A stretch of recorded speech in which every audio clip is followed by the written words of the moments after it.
Esse vídeo é uma continuação direta do último vídeo desse canal, então vai lá e escuta ele primeiro antes de acompanhar o que eu estou falando aqui.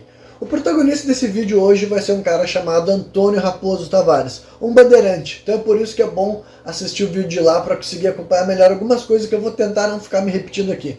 E porque eu quero me focar especificamente nessa figura, é porque eu vejo que ainda ele é muito mal compreendido, muito mal explicado também. Antes de fazer esse vídeo aqui, por exemplo, eu vi uma perspectiva mais cristã da figura dele, ou uma figura mais, assim, crítica, sabe, a quem foi ele também, e as duas pessoas não descrevem ele com informações que hoje em dia já são, assim, já podem ser também consideradas de senso comum sobre esse cara, mas eu mesmo também não sabia, entendeu? Mesmo eu já tendo interesse em bandeirante nos últimos, sei lá, 5, 6 anos, ou talvez até mais, já faz algum tempo que eu estou pesquisando sobre essas figuras da história do Brasil, eu não sabia ainda que esse cara era um judeu. Ele sim era judeu mesmo, assim, tipo, assumido, digamos assim, e eu vou explicar mais ou menos por quê, sabe? Esse cara chega no Brasil com 20 anos de idade, né? Raposo Tavares chega no Brasil com 20 anos de idade, então ele viveu em Portugal antes de chegar aqui. Ele chega em 1618. Então, o João Ramalho já tinha morrido, mas aquela cultura de predação, que era basicamente o que seriam os bandeirantes em breve, já estava bem estabelecida ali na região ao longo do tempo que ele ficou ali, e portugueses que estavam chegando, e também os filhos, descendentes de João Ramalho e seus próprios filhos também, que já tinha, sei lá, 3, 4 gerações de filho dele, entendeu? Com uns 70, 80 anos que ele viveu ali. Então, assim, já estava bem estabelecido que seria, já estava estabelecido o estilo de vida paulista, que era o estilo de vida que seria assumido pelos bandeirantes muito em breve. Então, daí, assim, enquanto ele estava em Portugal, ele fez parte de uma família judia, ou no caso, cristã nova, porque tinha acabado de passar por essa questão da conversão forçada, entende? E a família dele aparentemente realmente era judia mesmo, que praticou assim, rituais judaicos secretos, daqueles que a comunidade deles não podia saber que eles ainda praticavam. Então, ele sabia como é que era a tradição judaica. É difícil saber se ele tinha continuado ela aqui no Brasil, mas ele tinha sido introduzido na religião, visto que ele conseguiu sair de lá também, porque muitos cristãos novos estavam vindo aqui para o Brasil, né? Judeus, e buscando uma vida melhor, já que Portugal não estava muito bem por toda essa situação. Muitos tinham tido suas propriedades confiscadas. Então, assim, ele chega aqui no Brasil já com toda essa história prévia. Quando ele chega com 20 anos de idade, assim, na flor da idade, ele já tinha tido toda essa história. Ele tinha visto a madrasta dele, que também era judia, parece que só o pai dele não era, mas a mãe era cristã nova, o pai era... a madrasta era cristã nova, o pai, que se eu não me engano, não era, mas não tenho certeza também. Enfim, e de repente ele chega aqui no Brasil. Aí já tem essa cultura que logo ele se adequa, e mais ou menos 10 anos depois da chegada dele, lá por 1628, ele ia participar de uma das primeiras grandes bandeiras, a primeira bandeira mesmo, financiada com gente assim, portugueses e outras figuras gastando dinheiro para fazer esse tipo de expedição grande e contratando mercenários para ir apresar indígenas do interior do Brasil e trazer para venda, era do começo do século XVII, 1604, se eu não me engano, financiada principalmente por um cara chamado Nicolau Barreto. Então, isso daí já é 1628, então já tinha acontecido isso, só que essa bandeira do Raposo, que o Raposo Tavares não era o líder, mas ele era um dos principais assim, agentes. É dito que ele foi um dos caras que tomou realmente a dianteira de toda essa questão das batalhas, da escravização que eles fizeram, mas ele ocasionou a destruição das reduções jesuítas. Que isso deu um capítulo também que talvez dá para fazer um vídeo só sobre isso, então eu vou tentar falar um pouco sobre isso. Mas eram essas reduções que eram cidades, sabe? Cidades autossuficientes, estilos comunitários, onde tribos de indígenas eram administrados por 1, 2 ou 3 padres.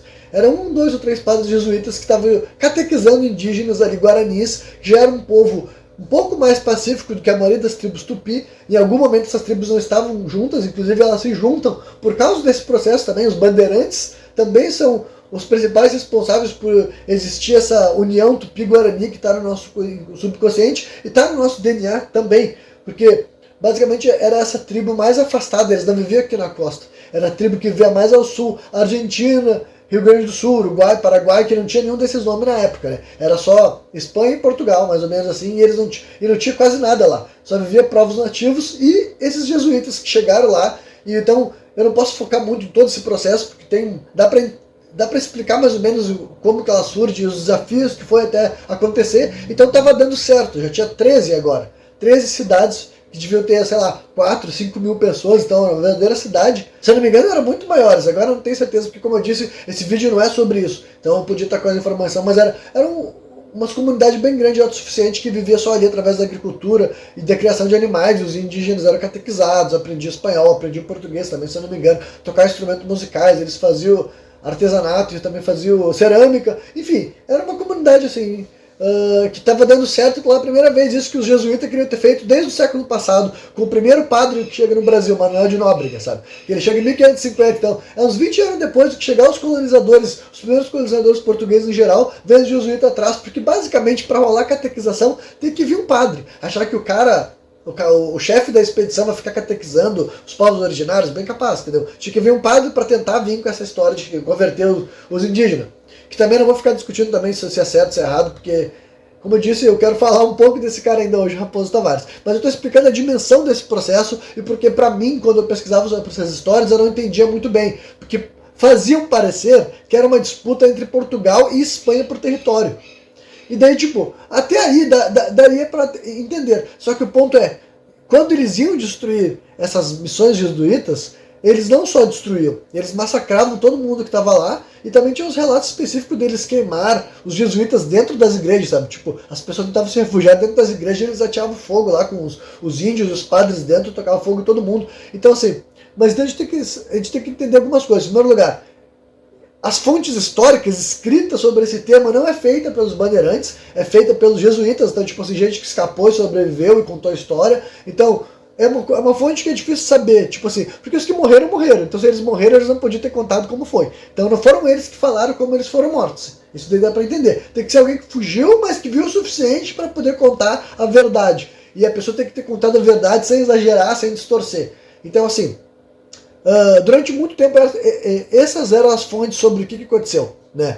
E então as pessoas interpretavam isso daí, a ideia era de que era Portugal indo contra o Tratado de Tordesilhas, mas isso é mais complicado ainda e mais errado ainda, porque nesse momento meio que o Tratado de Tordesilhas não estava em voga, porque o Brasil estava passando pelo período período regencial, sabe? A União Ibérica, porque basicamente tinha morrido um rei português, um monarca português lá em 1580, então no final do século anterior, sem deixar um herdeiro.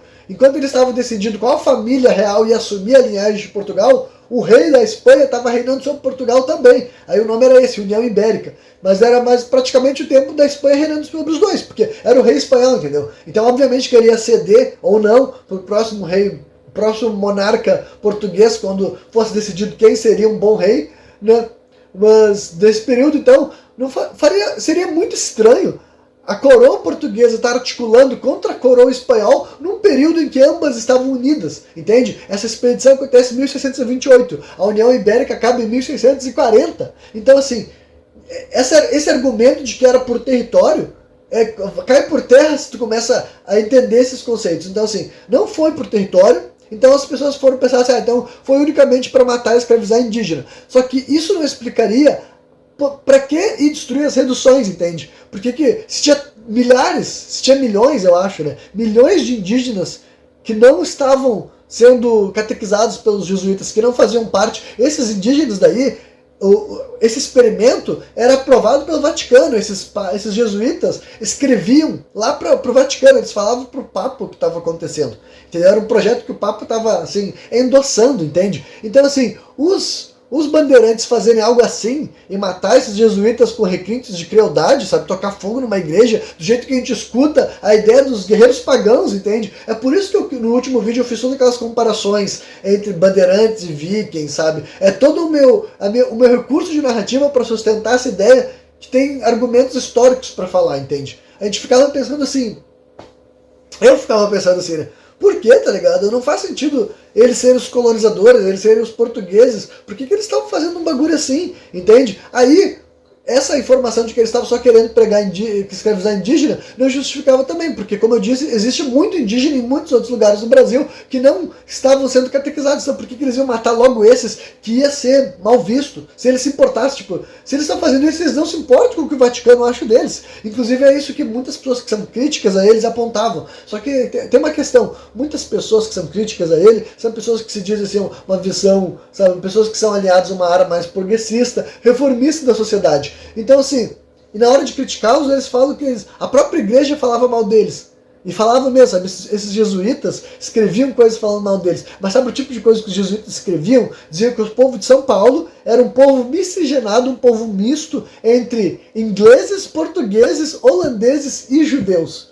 E eles também escreviam, entre as críticas deles, falavam que lá os paulistas estavam infectados com o judaísmo. Isso nas palavras dos próprios jesuítas, entende? Então assim, por quê? Porque tudo isso estava acontecendo no período da Inquisição. Sim, entende? Então assim, tudo isso que eu estou falando é fato histórico, mas olha como tem camada, e tudo isso é verificável, mas se tu não começa a entender que tudo isso está acontecendo no mesmo período, essas histórias ficam meio estranhas. Então tudo isso que eu estou falando também não é para defender a imagem do Raposo Tavares ou limpar a imagem dele. Ele era um bandeirante. O bandeirante era um cara que vivia o estilo de vida predatório, daquele que eu descrevi no último vídeo. Alguém que vive do saque, do estupro, de matar, de roubar, de escravizar. É isso que eles fazem. Isso daí não é isso que eu estou reformando.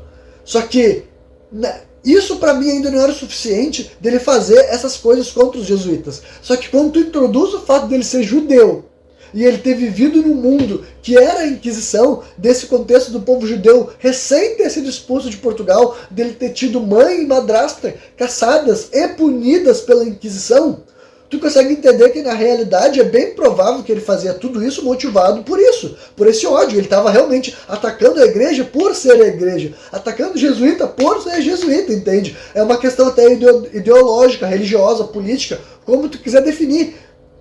Aí pra mim, é por isso que eu quero entender essas coisas e é por isso que eu quero explicar, para poder entender o fenômeno. Aí o fenômeno passa a fazer sentido. Antes era muito tipo assim, era tudo muito, tipo, tudo era muito fraco, entende? Era explicações fracas para explicar essa coisa desse jeito. Não, mas agora eu consigo entender. Porque, como eu falei, não é justificável e não inocenta. Mas também a gente tira aquela visão dos jesuítas e os guaranis, tipo, não tinham culpa, sabe? Mas os jesuítas, eles faziam... O que os jesuítas faziam aqui no Brasil? Uma das funções deles era vistoriar os comportamentos e mandar cartas lá para o Santo Ofício, no Vaticano e para os outros tribunais da Inquisição, dizendo quem é que estava vivendo de forma certa ou errada aqui no Brasil. Isso envolvia denunciar gente que estava com comportamentos considerados judaicos, porque a Inquisição perseguia esse tipo de pessoa, entende? Então assim, se bandeirantes eram judeus, e muitos eram, esse daí é um caso, e vários outros também, sabe? Vários outros bandeirantes eram judeus também. Agora, esse é o ponto. Se eles praticavam ou não, é outros 500. Se a Inquisição estava falando que eles praticavam só para justificar a perseguição em cima deles, é outros 500, entende? Mas assim, porque é isso, eles não escreviam. Mas dá para acreditar que sim.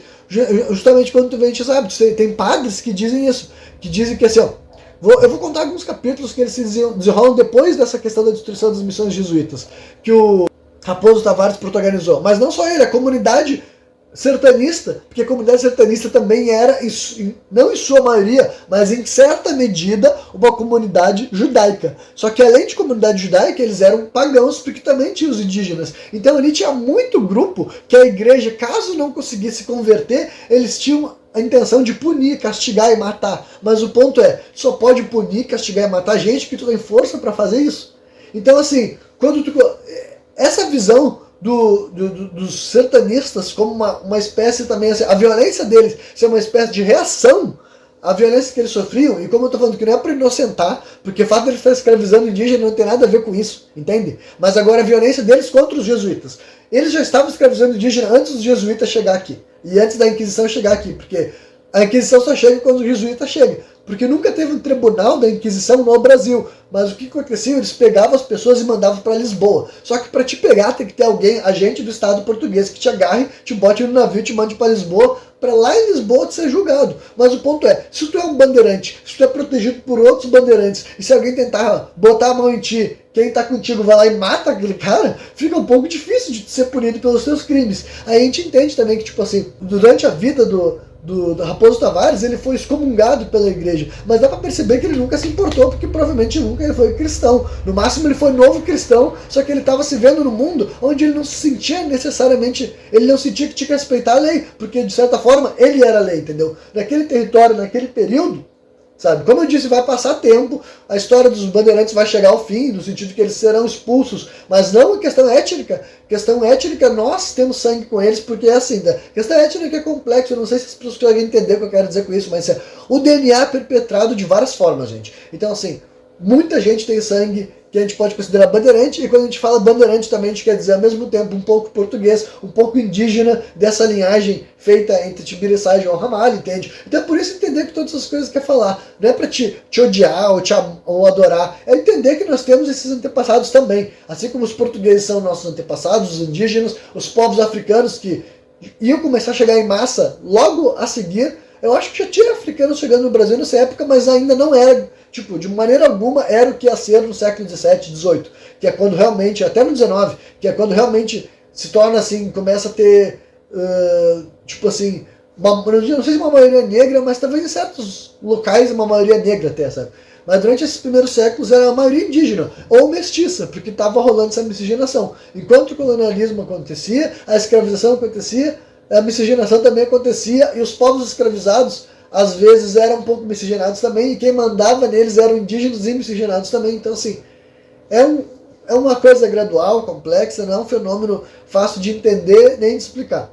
Mas vamos continuar então. Então o Raposo Tavares, ele foi excomungado, teve bandeirantes que foram mortos pela Inquisição, a gente tem documentos, e provavelmente isso acontecia nos períodos que eles estavam em suas bandeiras, sabe? Eles estavam em suas bandeiras matando o jesuíta, e queimando índio dentro da igreja, só que paralelamente a Inquisição estava aproveitando que provavelmente nesses momentos os assentamentos jesuítas sertanistas estavam mais fracos, e eu não vou dizer que tipo assim, tu fazer um julgamento depois tu condenar o cara a queimar na fogueira, que dizem que foi isso, eles foram queimados na fogueira, porque era considerado, sei lá, ou judeu, ou pagão, que é a mesma coisa, ou bruxo. O próprio Raposo Tavares também era considerado bruxo, porque é pouco sabido sobre ele, mas algumas coisas que alegavam sobre ele é que ele gostava de desenhar mapas dos lugares que ele estava visitando e que ele coletava plantas, flores e ervas para descobrir suas propriedades assim, medicinais e coisas do tipo. Então isso já era o suficiente para ser considerado bruxaria para muita gente. Então se tu já é judeu e tu mata gente, tu queima cristão dentro da igreja e tu mexe em planta, tu já vira bruxo também. Então eu entendo que tipo assim, mas toda essa explicação que eu dei queimar uma pessoa na fogueira não é tão ruim quanto chacinar dezenas de população e escravizar, sabe? É questão de proporção. Mas o ponto era justamente esse contexto todo que estava existindo, entendeu? Os sertanistas não emergiram do nada, eles emergiram no mundo que existia. Então esses laços com o povo judeu, esse contexto de inquisição, esse contexto de perseguição, e explica várias respostas deles. Tem o caso também de uma vez de um cara da Inquisição que levou um tiro na cara quando ele foi tentar punir os sertanistas lá nas comunidades sertanistas. Entendam? Então, tipo assim, não é pra exaltar alguém como certo ou errado, é literalmente pra te entender o contexto maluco, quase medieval, isso daí a gente já chama de idade moderna, mas assim, olha os acontecimentos, sabe? E um tiro na cara era um tiro de mosquete, o arcabuz, sabe? Uma arma bem diferente das armas modernas que a gente conhece depois que chegou as armas semiautomáticas, etc. Então é realmente outra cultura, mas já tinha pólvora, pelo menos, né? Mas o ponto é esse, tá ligado? Então, assim, era esse o contexto que estava acontecendo. Então, muda um pouco, pelo menos aos meus olhos, mudou bastante a narrativa. Porque não parece mais aquela coisa que os jesuítas, nos seus relatos, faziam parecer uma fúria não justificada, um ódio, um desdém, a maldade pela razão de ser mal. E tudo isso que eu tô falando também não quer dizer que a gente não pode usar o argumento de mal, ruim, para definir os sertanistas. Da mesma forma que nós podemos chamar de ruins, malvados, outras culturas de predação, como piratas, vikings, ou cangaceiros, enfim, um monte de categoria de figura histórica que a gente pode chamar assim. Esse não é o ponto. Mas é só contextualizar o ambiente e, para mim, pelo menos, quebra aquela história da violência contra os jesuítas sem propósito, sabe? Então, assim, a questão, como eu já expliquei, o lance de ser tupi e ser guarani não era a mesma coisa, então fazer de conta que isso era luta do seu próprio povo não era a mesma coisa, e se os bandeirantes eram judeus e etc e tal, fazer outra razão para eles não se ver vinculados aos jesuítas e o restante dos colonizadores. Aí a gente pode também ter outro capítulo que daí marcaria essa identidade judaica dele, que também foi descrito por um jesuíta, mas que disse que depois que ele voltou de destruir as reduções jesuítas lá, ele e todos os outros bandeirantes envolvidos nesse ato, um jesuíta teria questionado ele lá nas vilas deles mesmo, assim, chegado nele, quem tinha dado autoridade para ele fazer isso, né? E ele teria respondido, de acordo nas palavras desse cara, ele teria respondido que ele fez isso com a autoridade que Moisés deu a ele. Então, assim, deixaria claro que ele sabe que ele é um judeu.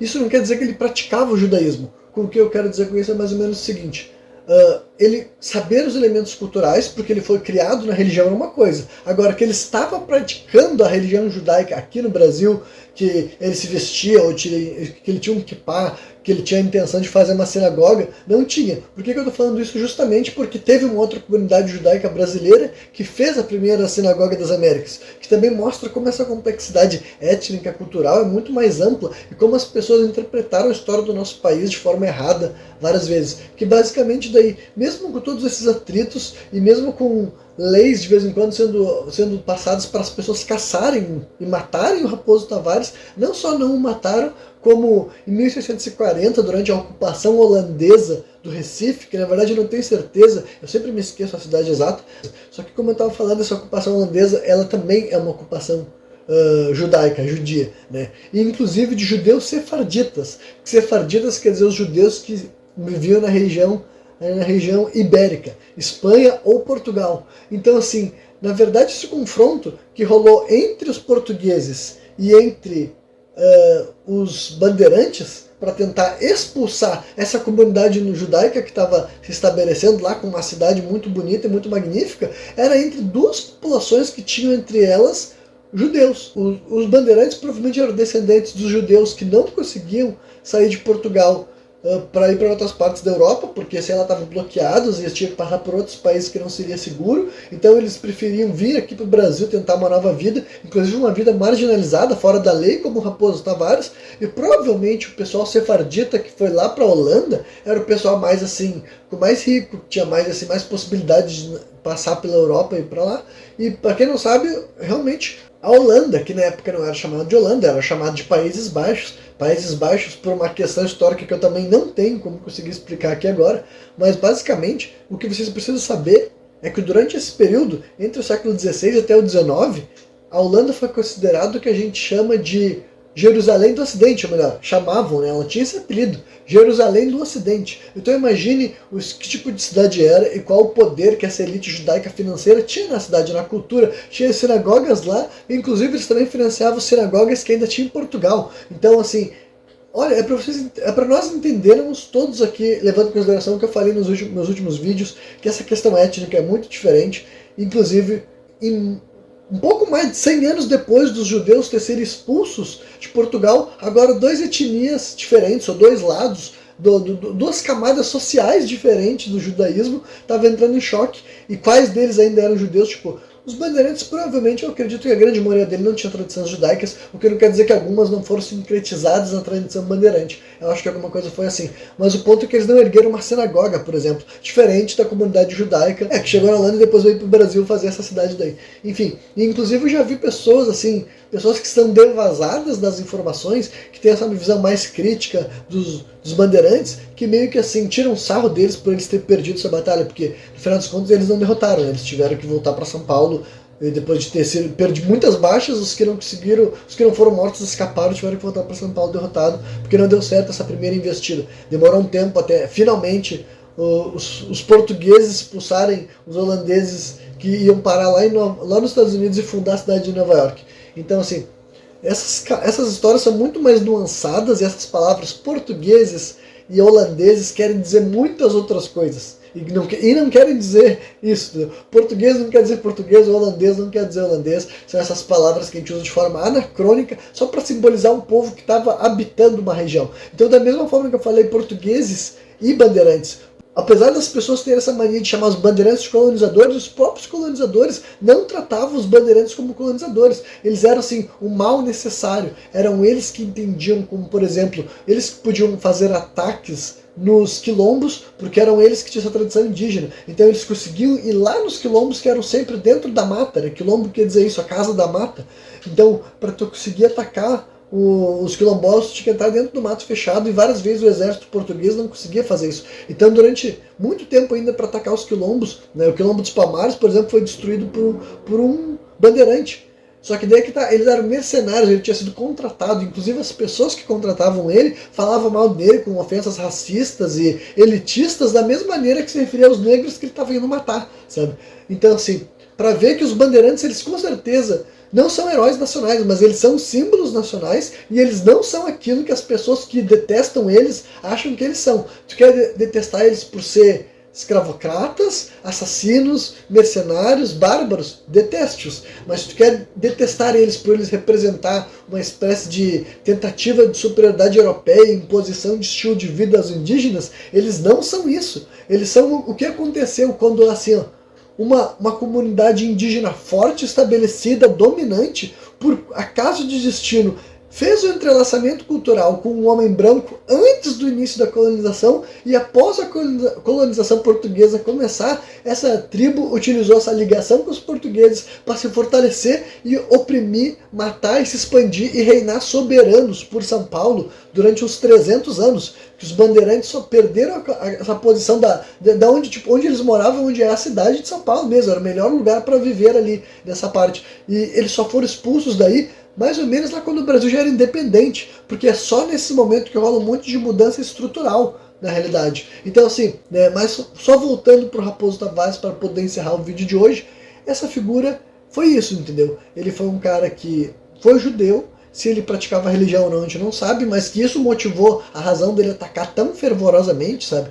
Justamente por causa disso, porque a Inquisição estava rolando. Ele já tinha essa mágoa da Inquisição desde quando ele morava em Portugal, e aqui no Brasil teve bandeirante que foi morto, foi executado também. Foi executado também, gente das comunidades dele. Então quando ele ficava nas bandeiras e ele voltava e ele ouvia essas coisas, é claro que ele ficava enfurecido, sabe? E é claro que ele não perdia a oportunidade de matar jesuíta. Ele, tipo, se ele arrumasse uma boa desculpa para poder matar jesuíta, ele adoraria fazer, entendeu? Então assim, isso também não é para tornar ele uma figura heróica, mas é só para entender o contexto que estava acontecendo. O Brasil era um país, assim, o colonizador, no caso do Brasil, era católico, então pessoas não católicas eram vistas como inimigos deles, sabe? E esses caras definitivamente não eram católicos. Então assim, é só para mudar aquela narrativa, entendeu? Que daí, pelo menos eu agora consigo entender mais uma relação de agressão mútua, sabe? Agressão mútua e não necessariamente uma coisa assim de uma vítima passiva que estava sendo agredida por um selvagem bárbaro sem motivação nenhuma, entendeu? Na verdade, a não ser, depende da visão que tu tem da Inquisição, depende da visão que tu tem dos métodos da Igreja Católica, depende da visão que tu tem do restante da colonização brasileira, sabe? Eu já considerava esse outro lado bárbaro, e os bandeirantes também. Então pelo menos agora eu entendo que era um choque desses dois estilos de vida. A Inquisição estava rolando, os bandeirantes, muitos eram judeus, então... E fora as leis que ainda não tinham sido revogadas, supostamente as leis medievais que impediam os judeus de trabalhar na lavoura, de trabalhar de outros certos serviços mais convencionais, ser um cozinheiro, trabalhar em trabalhos que interagiam com a sociedade, digamos assim. Se essas pessoas ainda só podiam trabalhar no mercado financeiro, e esses judeus daí não eram os judeus ricos, eram os judeus pobres, fazia muito sentido eles irem para trabalhos marginalizados e criar uma sociedade marginalizada, que foi forte, foi pujante, passou identidade, passou DNA para muitos de nós, e o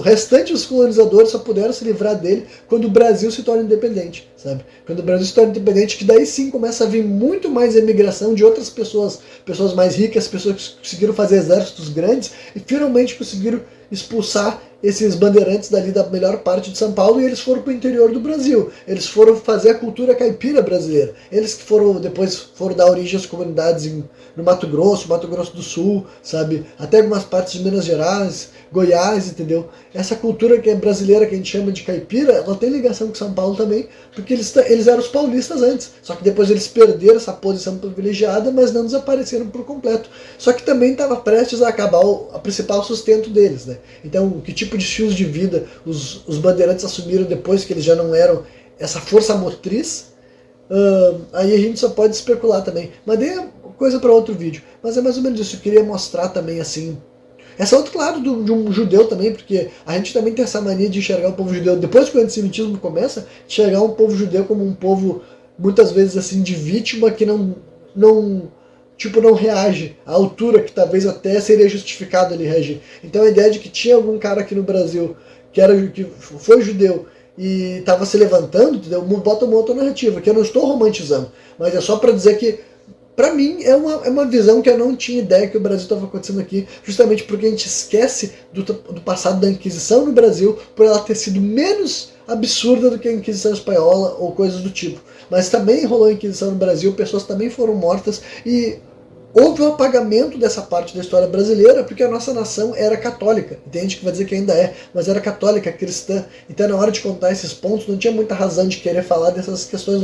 A gente não precisava ficar. E a própria Inquisição só acaba lá no século XIX. Então, assim, não tinha razão de ficar condenando os atos da Igreja Católica no período que o Brasil estava virando independente, porque a Inquisição ainda existia, então ninguém ia estar falando mal dessas coisas, ninguém ia estar tentando honrar a imagem judaica dos bandeirantes, ninguém nem falava dos bandeirantes, muito menos que eles eram judeus, entende? Então, só no século XX que tem gente que começa a resgatar a imagem dos bandeirantes, e só no final do século XX, pós-Holocausto, que daí existe uma estudiosa que nem essa que tira essas informações de judeus que foram perseguidos pela Inquisição, e a gente começa a entender os bandeirantes como uma categoria de judeu também, sabe? Mas agora, se eles praticavam, se eles só tinham herança étnica, é indiferente. O ponto é que eles se adequaram ao estilo de vida selvagem, bárbaro, que até onde eu sei, os judeus não tinham lá na Europa já faz séculos, pelo menos. Se eles tinham uma tradição bárbara guerreira, que com certeza eles tiveram, foi lá no tempo, sabe, dos períodos bíblicos e do Antigo Testamento, sabe? Moisés, por exemplo, era um grande guerreiro, por assim, a gente sabe disso, era um guerreiro tribal também. Então, mas agora, que tinha no século XVI, XVII, XVIII, uma herança desse tipo de estilo de vida aqui no Brasil, e que na realidade eles estavam se adequando à vida brasileira daquela população tupiniquim liderada pelo Tibiriçá, que já era dominante, sabe? Isso tudo para mim é muito interessante, são histórias que a gente tem que contar mais, entender que esses símbolos não são heróis. Até porque heróis, para quem não sabe, herói assim, é uma coisa muito simples. Herói é alguém que mata a gente de um povo, em vez do povo dele. É isso que é um herói histórico, sabe? Historicamente, todas as figuras que nós entendemos com herói foram isso, porque todos os heróis são heróis da guerra, só depois que essa palavra herói começa a ser levada para outros lados, mas herói, fundamentalmente, são líderes guerreiros. E herói é literalmente isso, é alguém que estava lutando de um lado e matou um monte de gente do outro. Então, assim, no mundo moderno, meio que não há espaço para heróis. Eu não acredito em heróis, sabe? Mas assim, os bandeirantes, eles foram heróis, não do Brasil, mas do povo especificamente deles, sertanista. Eles defendiam o interesse daquele povo, eles garantiam o sustento daquele povo, garantiam a prosperidade daquele povo, e se protegiam quando a Inquisição, quando as outras pessoas tentavam se levantar contra eles, eles faziam algo a respeito, e fizeram isso até o dia que não tiveram mais força para fazer. Eles tentaram também se levantar contra essa nova leva de portugueses que estavam chegando ali quando o Brasil virou independente, só que daí eles foram superados em números, em tecnologia, em táticas de combate, e daí eles perderam, foram expulsos, não desapareceram, mas não tem mais esse protagonismo, sabe? Então assim, eles com certeza são um símbolo do Brasil, e eu quero resgatar esse símbolo histórico real pelo que ele é. Não são heróis da colonização, e com certeza também não são expoentes do estilo de vida europeu, da branquitude, a superioridade do homem, o homem civilizado sobre o homem selvagem. Eles não são nenhuma dessas duas versões. Então as pessoas mais progressistas que tentam pichar essa imagem dele não sabem o que eles são, e as pessoas que tentam enxergar eles mais conservadoras e se acham eles heróis da colonização também não sabem o que eles são. Então, né, eles foram isso, foram uma tradição de predação tribal, guerreira, praticamente medieval, num Brasil colônia, que viveram um tempo moderno, mas assim, nada moderno no seu estilo de vida. Mas é isso aí. Quem gostou desse vídeo, deixa um like e se inscreve no meu canal se está assistindo no YouTube, ou então deixa um like e passa a me seguir se tu vir no TikTok. Valeu!